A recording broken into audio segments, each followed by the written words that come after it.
हाथरस हादसे की जांच लगातार चल रही है और ऐसे में हम पहुंचे हैं कासगंज के बहादुर नगर इलाके में, जहां पर सूरजपाल सिंह उर्फ हरिनारायण बाबा का जन्म हुआ था। उनका गांव है और नौकरी से वीआरएस लेने के बाद उन्होंने यहां पर आलिशान जो है एक आश्रम यहां पर बनाया है कई बीघे में। यहां पर यह बताया जाता है कि हर मंगलवार को लोग जो है ज्यादा यहां पर आते हैं, आकर नमन करते हैं, जो भक्त हैं, जो बाबा के चमत्कार को मानते हैं। लेकिन जिस तरीके से हाथरस में हादसा हुआ उसके बाद मंगलवार को जिस तरीके की भीड़ आश्रम पर भक्तों की लगती थी, यहां पर आज कोई नहीं आया है।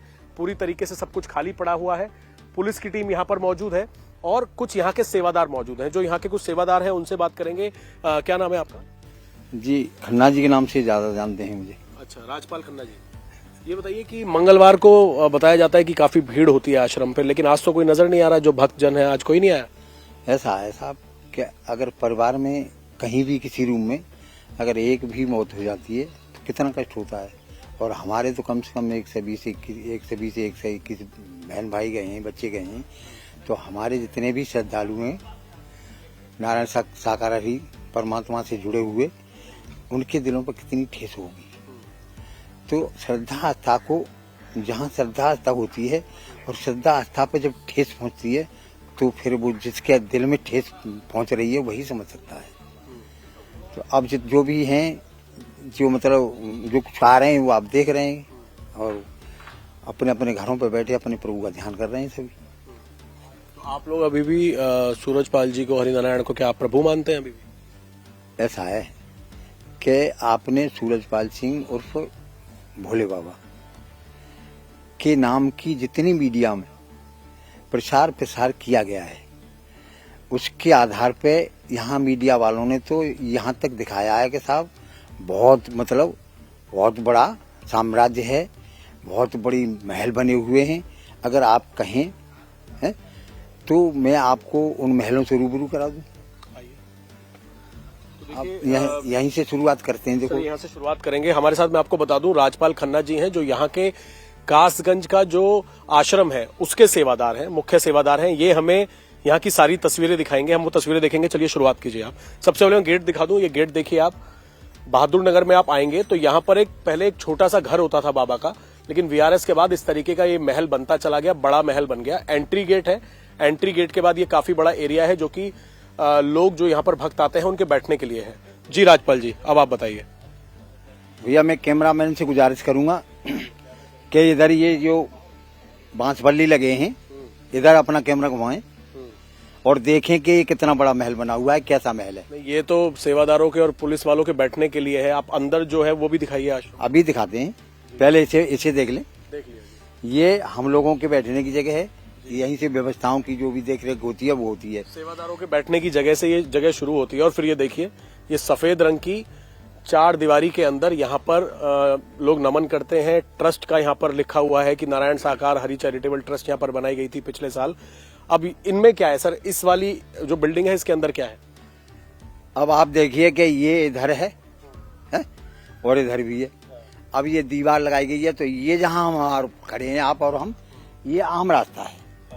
यहाँ के बाहर निकलते हैं, इधर उधर नाते रिश्तेदारियों गांव वाले इधर जाते हैं इधर, इसलिए हमने इस दीवार को लगाया है। इधर ये थोड़ी सी रोक इधर कर दी है। भैया कैमरामैन इधर देखना, ये जो है कितना बड़ा महल बना है। ये तमाम चद्दर पड़ी है यहाँ, जो मीडिया ने भ्रामक प्रचार किया है। तमाम देश दुनिया में जो भ्रामक स्थिति पैदा कर दी है। बैठने की जगह जी हाँ, आते हैं श्रद्धालु, अपना बैठ जाते हैं और अपना जो खाने पीने का प्रसाद लाते हैं वो खा पी लेते हैं और चले जाते हैं अपने। और इधर देखिए, यहाँ पर क्या है? इधर भी देखिए, इधर भी वही है। इसको ये लेकिन एरिया बहुत बड़ा एरिया है। ये यहाँ क्या होता है? यहाँ पे बड़ा एरिया नजर में आता है, लेकिन यहाँ बहुत थोड़ी जगह है। तो आएगा, देखिए ये आप इसे थोड़ी जगह बता रहे हैं। जी आप कहें तो आपको खेतों तक दिखा दूंगा कितनी खेत। ये देखिए, ये जो कासगंज का जो आश्रम है बहादुर नगर का, वहाँ का एक सामने बैठने की जगह और उसके बाद देखिए एरिया है, काफी बड़ा एरिया है। यहाँ पर स्टार्टिंग में हैंडपंप लगे हुए हैं। इन हैंडपंप के बारे में लोग अलग अलग बात बोल रहे हैं। कई लोग कह रहे हैं कि हमारी श्रद्धा है कि हमारी बीमारी ठीक हो जाती है बाबा के यहाँ का पानी पीने से। ऐसा है, देखो सांसारिक तौर पर अगर विचार करें हम तो जल के बिना मृत्यु हो सकती है। अगर दिन में मौत हो जाएगी तो जल तो अमृत भी मान समझने के लिए, जब मौत को बचा देता है तो अमृत है। लेकिन जल से अगर बीमारी चाहे हम तो ठीक हो जाएगी क्या? अगर जल से बीमारी ठीक हो जाती तो ये तमाम फैक्ट्रियां लगी हैं दवाओं की और तमाम वो हैं, तमाम डॉक्टर लगे हुए हैं। अगर बीमारी जल ही ठीक करता तो ये क्यों होता? बाबा कब आए थे आखिरी बार यहाँ? आखिरी बार 2012 में आए थे। नहीं 2012 में से नहीं आए, अभी ये टेस्ट बनाया ना पिछली साल, उस समय आए थे थोड़ी देर के लिए। ये आश्रम बनाने के लिए पहले इस बिल्डिंग के बारे में बताइए, जो इतना बड़ा एरिया यहाँ पर क्या क्या होता है, ये कमरे किसके हैं? ये जो कमरे बने हैं ना, पहले उधर वो लगाना भैया कैमरा देखना, ये महल तो नहीं है, 3 सेट ही तो पड़ा है। वो पीछे क्या है? वो भी 3 सेट ही है। अच्छा। हाँ, ये देखो यहाँ पे ये जो है हमारी बिजली व्यवस्था है। इधर ये सेवादार कुछ आते हैं ना, जैसे वो उठने बैठने की जगह है।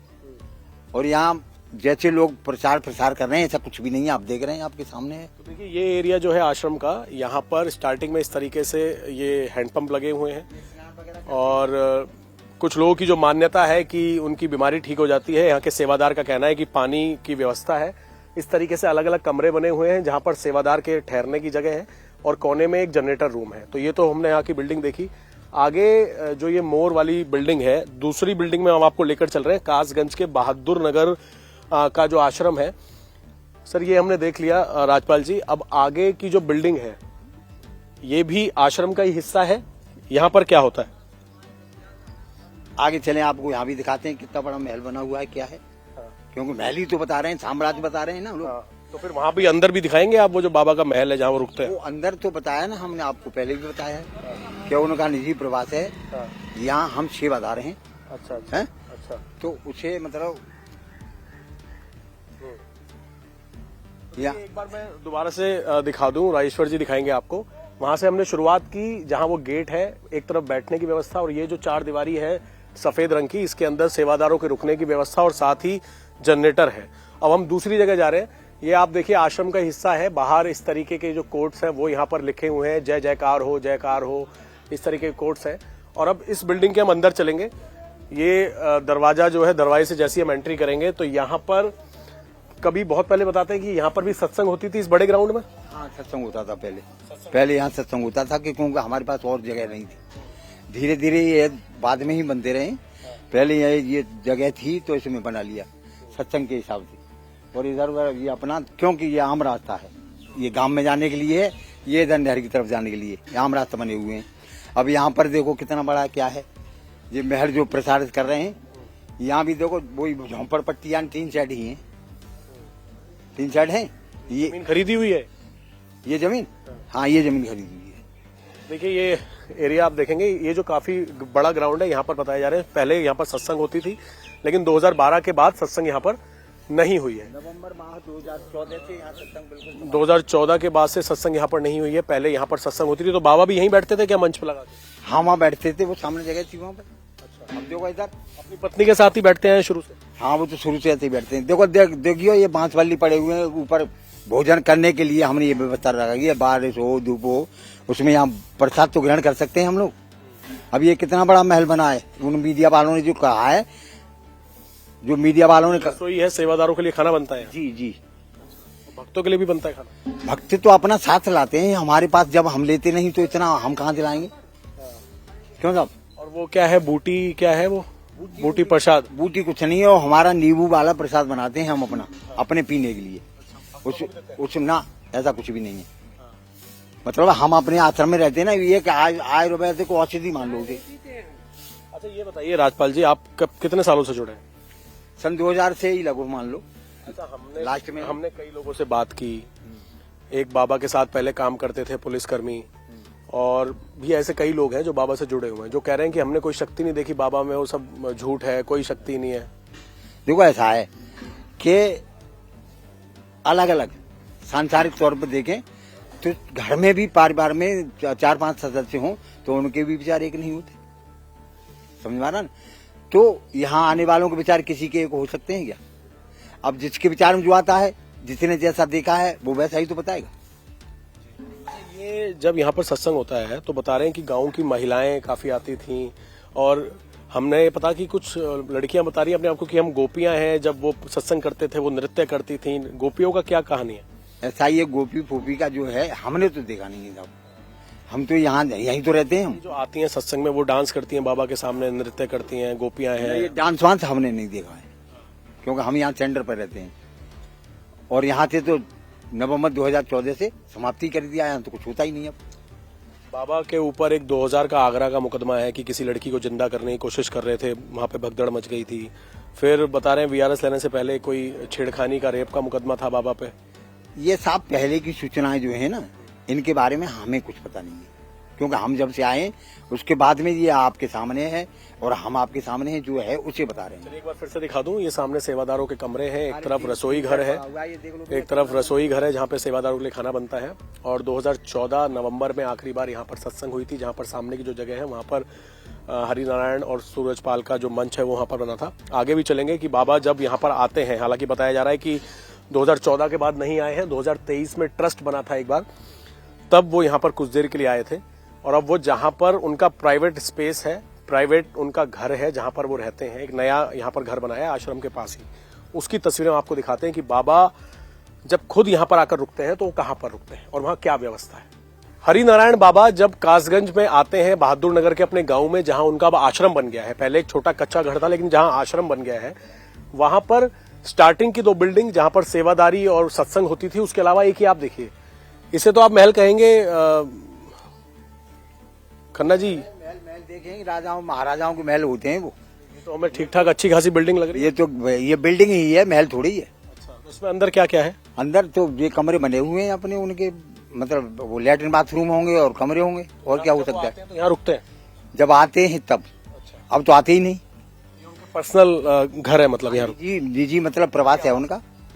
अब हम और आप आपके प्रवास में हम अचानक जाना चाहें तो जा सकते हैं क्या? तो यहाँ पर जो ये पिंक आर्मी है, पिंक ड्रेस पहन के, अब तो बाबा नहीं है, तो ये सिक्योरिटी किस चीज के लिए है? ऐसा है, देखो कहीं भी किसी भी जगह पे कोई सेवादार लगाए जाते हैं तो सुरक्षा की दृष्टि लगाए जाते हैं कि यहाँ कोई फौज जंगरा कोई मतलब तोड़ फोड़ न करे या कोई मतलब नुकसान न करे, इसलिए बेचारे सेवादार अपनी सेवा में लगे रहते हैं। क्या ड्यूटी चेंज होती है? कितने सेवादार होते हैं? ये एक हफ्ता के लिए 9 सेवादार होते हैं, 4-4 घंटे अपना ड्यूटी करते हैं। सैलरी मिलती है? सैलरी की बात कर रहे हो? यहाँ जो भी श्रद्धालु आएगा, आप किसी से भी पूछेंगे तो यहाँ तो निःशुल्क सेवा करने वाले आते हैं। ड्रेस कोड कैसे तय हुआ है? किसने, बाबा ने तय करा? ड्रेस कोड किसने तय करा कि पिंक कलर की? ये तो अपने ये कमांडर और वो होते हैं ना, ये अपने आपस में तय कर लेते हैं। देखिए इस तरीके का ड्रेस कोड है, पूरा एक अपनी आर्मी है, पिंक कलर की ये इस तरह की ड्रेस है। ये ड्रेस कोड क्या देवघर मधुगर ने बनवाई है या बाबा ने ये ड्रेस आप लोगों के लिए? हमने खुद बनाई अपने आप। ये पिंक कलर किसने तय करा कि पिंक कलर की फौज? कमांडर है। कमांडर कौन है? तहसील के होते हैं, जिला पे होते हैं। अच्छा, तो आप लोगों के हथियार वगैरह भी होते हैं? कुछ नहीं, ये जो कुछ है। आपका काम क्या होता है सुरक्षा में, क्या काम करते हैं? मानव सेवा। मानव सेवा जी। देखिए इस तरीके, अब यहाँ पर देखिए आज मंगलवार है और कुछ लोग यहाँ पर पहुंचे हैं बाबा के आश्रम पर दर्शन करने के लिए, पूजा पाठ करने के लिए। माता जी कहाँ से आए हैं, क्या नाम है आपका? हमारा रामश्री देवी। अच्छा, हाँ। तो आज कोई खास दिन है जो आप यहाँ पर आए हैं? आज दिन है, मंगलवार है, प्रभु का दिन है, भोले बाबा का दिन है आज। हमारे लिए तो बहुत आखिरी दिन है। कहाँ से आए हैं? हम ये पड़ोस के हैं, तीर जहाँ बम्बापल्ली पार के गांव चक। तो आपकी क्या मान्यता है बाबा को लेके, क्या मानते हैं आप? हम बाबा को परमात्मा मानते हैं, विष्णु भगवान। विष्णु भगवान का रूप देखा मैंने, तो दर्शन चक्र देखा उनकी। कब देखा आपने, क्या देखा, पूरा बताइए। शुरुआत में ही पहले झोपड़ी पर ही थे यहाँ पर, तब कुछ नहीं था। पहले जब शुरुआत में प्रभु आए तो मेरी इच्छा हुई, मैं भी दर्शन प्रभु विष्णु भगवान के रूप में दर्शन दिए। उंगली पर सुदर्शन चक्र है, गरुड़ की सवारी है। अब मेरी इच्छा हुई, अब प्रभु को मैं तो परमात्मा इन्हीं को मानती हूँ।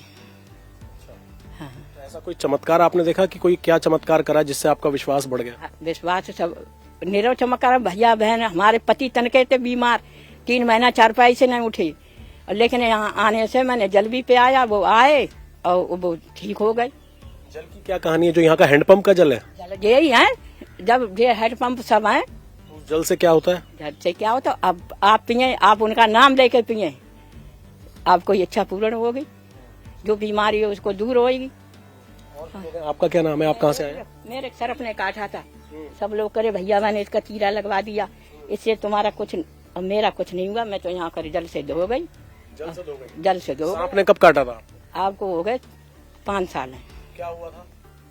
क्या हुआ था? सांप ने काटा था? सांप ने। फिर कैसे सही हुई?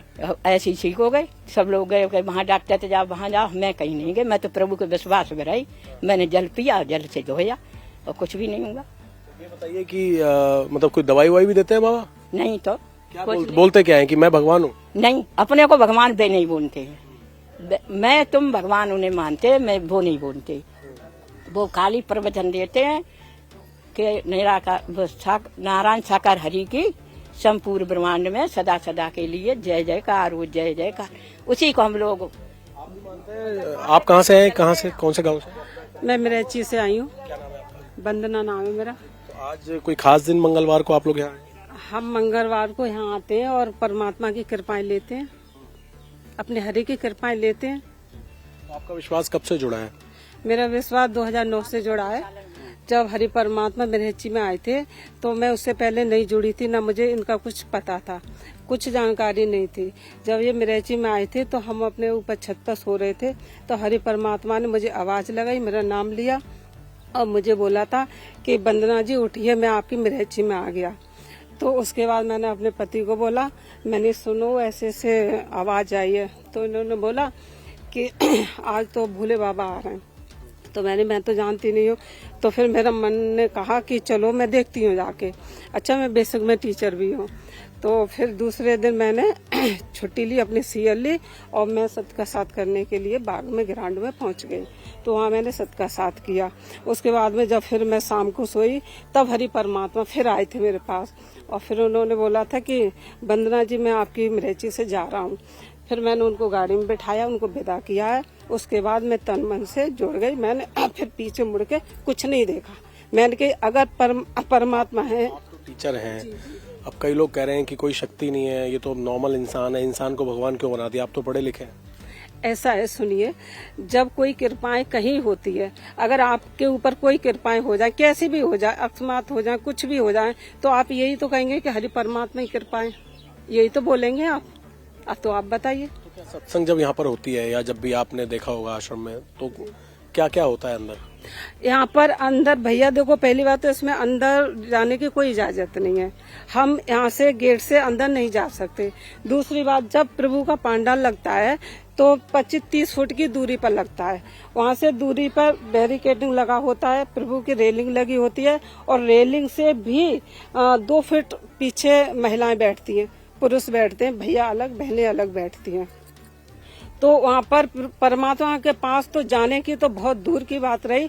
प्रभु परमात्मा का एक वचन आता है कि जहाँ आपको स्थान मिले आप वहीं गहराई करिए। आप बता रहे हैं कुछ नृत्य भी होता है, गोपियाँ आती हैं, वो सब क्या है? जब कोई भैया जब भक्ति रस में डूबा हुआ जब कोई भजन गाते हैं तो फिर अंदर से उमंग आती है, तो हम लोग नृत्य करने लगते हैं। मैं भी करती हूँ, मैं भी नृत्य करती हूँ। मुझे भी अच्छा लगता है हरि परमात्मा के सामने। जब ब्रह्म नृत्य होता है तो कोई उसको रोक ना पाता है, पूरा पांडाल नृत्य करता है, कोई एक नहीं करता वहाँ। देखिए, मंगलवार का दिन है और लगातार जो भक्त हैं वो यहाँ पर पहुँच रहे हैं। इनका विश्वास जो है वो अभी भी हरि नारायण बाबा के साथ जुड़ा हुआ है। उनके सुरक्षा कर्मी उनके गेट पर, ये उनका निजी आवास है बहादुर नगर में, और जब भी वो यहाँ पर आते हैं तो रुकते हैं और लोग यहाँ पर आकर अभी आप देखेंगे तो नमन कर रहे हैं। महिलाएं हैं, पुरुष हैं और अपने बच्चों को लेकर यहाँ पर महिलाएं पहुंची हैं और नमन यहाँ पर इस वक्त हो रहा है। ये बताइए, बाबा से कब से जुड़े हैं? सन 2009 से। ऐसे क्या चमत्कार या ऐसा क्या लगा आपको कि? चमत्कार कुछ भी नहीं है, तो परमात्मा है, परब्रह्म परमेश्वर है। हमारे लिए तो साकार हरि परमात्मा है जो सृष्टि के रचयिता है। फिर भी कुछ ऐसा आपने देखा होगा ना कि मतलब ये तो पहले पुलिस में नौकरी करते थे, फिर ये जैसे आप बता रहे हैं परमात्मा है, तो ऐसा क्या लगा आपको कि आप इन्हें मानने लगे? बिल्कुल सही बात है। जैसे हमारे गांव के लोग आते जाते थे, ठीक है, तो हमने भी सोचा कि चलो देखें चले क्या है। तो सबसे पहली बात तो ये, यहाँ आने के बाद हरि परमात्मा की शब्द जो शिक्षा है दुनिया भी मानवों के लिए, वो बिल्कुल निस्वार्थ है, निःशुल्क है यहाँ पर कोई आप देख रहे हैं ना तो कोई चंदा है ना कोई चढ़ावा है। दूसरी बात, एक नहीं अनेक महापुरुषों की किसी की बीमारियां, किसी को जो भी समस्या रही हो अपनी और हमारी भी, एक नहीं अनेक दुख कटे हैं शरीर से भी। और रही बात शिक्षा की, तो यहाँ जाति पाति रहित, ऊंच नीच रहित, काला गोरा, अमीर गरीब रहित, सबको एक समान ही शिक्षा दी जाती है। मानवता, भाईचारा, अनेकता में एकता, प्रीत प्यार, नम्रता, अंधविश्वास से चित हटाने का प्रयास यहाँ किया जाता है। ये बताइए कि आपका विश्वास है, हाँ बिल्कुल। अब अलग अलग जगह आश्रम बने, इतने आलीशान बड़े बड़े आश्रम बने, ये पैसा कहाँ से आ रहा है? नहीं, यहाँ के अलावा मैनपुरी में है, कानपुर में है। केवल कमेटियों ने अपने स्वयं के स्तर से चंदा इकट्ठा करके, चाहे वे 250 महापुरुष हों, 200 हों या 1000 हों, ठीक है, उन्होंने आपस में अपने पैसा इकट्ठा करके और वहाँ जो भी है प्रवास बनाया है, उसका ट्रस्ट बना हुआ है। प्रभु जी का तो पुश्तैनी यही है, इसका भी उन्होंने ट्रस्ट बना दिया, उनके खुद के नाम पर कुछ भी नहीं है। देखिए, ऐसी आस्था जुड़ी हुई है, मंगलवार को लोग यहाँ पर लगातार आ रहे हैं और इनके घर की 24 घंटे जो है 4-4 घंटे की शिफ्ट लगती है। इस तरह की पिंक आर्मी है। इनका बोलना है कि तहसील लेवल पर, अलग अलग लेवल पर जो कमांडर इनके होते हैं वो इनकी ड्रेस तय करते हैं, ड्यूटी तय करते हैं। आपका क्या नाम है मैम, कहाँ से हैं आप? कसीर से। क्या नाम है आपका? मुनीत। तो आपका भी विश्वास है बाबा के साथ? हाँ, तो क्या मानते हैं बाबा को? हम तो सब कुछ मानते हैं बाबा के लिए, परमात्मा मानते हैं, हमारे लिए तो सब कुछ है। तो मतलब ऐसा कुछ चमत्कार या ऐसा क्या देखा आपने जो आप बाबा को भगवान मानने लगे? हमने तो बहुत कुछ देखा, जैसे कि हमारे घर पे ज्यादा संकट था, हम पे ज्यादा संकट था, वो सारे दूर हो गए। इस प्रकार से कई एक चमत्कार होते हैं। सत्संग वगैरह में जाते थे आप इनकी? हाँ, जाते थे। तो क्या सत्संग में क्या होता था, क्या देखा आपने वहाँ? प्रभु जी बाणी देते थे, अच्छी अच्छी बातें बताते थे, और क्या ये सब बात होती थी। क्या बताते थे? ये सत्य का साथ करो और मानवता में ना एकता, और जी अच्छी अच्छी बात बताते थे। तो जैसा कि आपने बताया कि संकट थे, आप लोगों पे संकट दूर हुए, क्या क्या संकट थे जो आपको लगता है कि वो इनकी कृपा से दूर हुए? कृपा से क्या, हमको भी काफी दुख हो गया था, मैं जब शादी हुई थी तो वो भी दूर हो गए, और कहीं पर भी इलाज नहीं कराया, और सेवा करी थी प्रभु जी की, प्रभु जी के धाम पे आए, सत के साथ में गए हुए थे हम, बस सारे दूर हो गए। हाँ, मैं विश्वास, आप लोग मानो ये ना मानो, हमारे लिए तो ना परमात्मा है, ये सृष्टि के रचयिता है। तो मंगलवार को कोई खास वजह होती है आने की यहाँ? हाँ, होती है। तो देखिए, जो भक्त हैं उनका लगातार यहाँ पर आना जारी है। और हाथरस हादसे के बारे में कुछ कहना चाहते हैं कि बता रहे हैं कि वहाँ पर परमिशन कम लोगों की थी, व्यवस्था नहीं थी, पुलिस को काम करने नहीं दिया। हाँ सर, तो उसमें लगता है कि बाबा की भी कोई जिम्मेदारी बनती है, जो कोई प्रोग्राम करा रहे हैं 121 लोग मर जाते हैं। हम सर अगर एकदम से कह दें कि उनकी कोई जिम्मेदारी नहीं है, तो आप एकदम से ये समझोगे कि भैया तो आते जाते हैं इसलिए कह ही देंगे, ठीक है। लेकिन अगर आप देखें तो कायदे में तो सबसे पहली बात तो आयोजकों की थोड़ी सी कमी है कि अगर व्यवस्था चरमरा रही है तो तुरंत जो भी वहाँ के स्थानीय वो हैं जिनसे हमने परमिशन ली है उनको जानकारी देते कि भी ऐसा व्यवस्था चरमरा रही है, आप अपना फोर्स भेजिए। और उनकी भी जिम्मेदारी बनती है कि हमने जब परमिशन दी है 80,000 की, तो हो सक जरूर थोड़ी 80,000 आ जाएं। यहाँ ना तो कोई प्रचार प्रसार करने वाला है, ना कोई कार्ड बांटने वाला है। भाई यहाँ तो श्रद्धा आस्था है, पता नहीं कितनों की श्रद्धा आस्था है, कहाँ कहाँ तक है, अथाह है यहाँ तो ऐसे अनुमान नहीं लगाया जा सकता। तो वही हुआ, 2-2.5 लाख जो भी आ गए, तो ये जिम्मेदारी प्रशासन की होती थी। अगर वहाँ रोड पे पुलिस होती तो शायद ये हादसा नहीं होता। लेकिन ये बात सरासर झूठ चलाई जा रही है कि उन्होंने ये कहा कि चरण की रज लेने का यहाँ कोई प्रावधान है ही नहीं। आप गए थे वहाँ पे? बिल्कुल, हम नहीं पहुँच पाए थे। लेकिन मैं आता जाता हूँ सन 2009 से, इस बार नहीं गया था, उससे पहले आते जाते थे खूब। लेकिन ये सरासर झूठ है कि उन्होंने ये कहा कि आओ मेरे चरणों की रज ले लो, वो कभी कहते ही नहीं। और जब भी समापन करके निकलेंगे ये कह के निकलेंगे कि इस प्रकार से निकलना कि भाई साहब आप आगे, बहन जी आप आगे। कोई महापुरुष भगदड़ ना करे, किसी को धक्का ना दे। तो जो बात है रियल वो आप चलाओ। देखिए, इनका कहना है कि आयोजकों की इसके अंदर पूरी कमी है, फोर्स के ऊपर लापरवाही का जो है आरोप लगाया जा रहा है। तो अलग अलग आश्रम जितने हैं वहां पर मंगलवार के दिन इस तरीके से जो उनका द्वार है, चाहे वो आश्रम है या उनका अपना निजी यहाँ का उनका आवास है, वहां पर फोर्स लगी होती है, पिंक आर्मी लगी होती है। और जो श्रद्धालु हैं जिनकी अलग अलग तरह का अंधविश्वास या उसे आस्था कह लीजिए, वो यहाँ पर आ रहे हैं, अपनी पर्सनल वजह बता रहे हैं कि उनके दुख खत्म कर दिए, इसीलिए वो हरि नारायण को अभी भी प्रभु मानते हैं। कैमरामैन राजेश्वर गुप्ता के साथ अभय पराशर, इंडिया टीवी, कासगंज।